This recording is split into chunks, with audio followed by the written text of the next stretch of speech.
Yan, so ito, pagsaksak pa lang, ugong na kaagad siya. Wala na yung ugong. Ito, napatay siya. Yun. Yun. So yun, kakasaksak pa lang, then umiikot na kaagad siya ng konti. Yan, pag ikot ng konti na yan, ibig sabihin shorted yung mga driver IC rito na nagsusupply sa motor mo.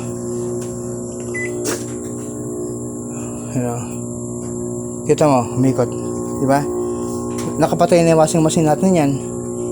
Ibig sabihin, shorted yung mga driver triac dito na nagdo-drive sa motor.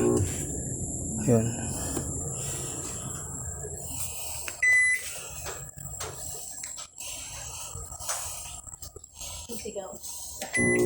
Ayun.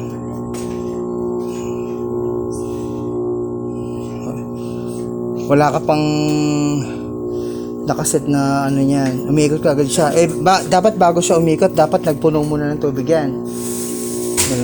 Kaya board po ang sira nito. Magkano yung board niya dyan? Pero itong Beko na to, mahirap hanapin yung board nito. So ang ginagamit ko nga dyan, replacement na controller board.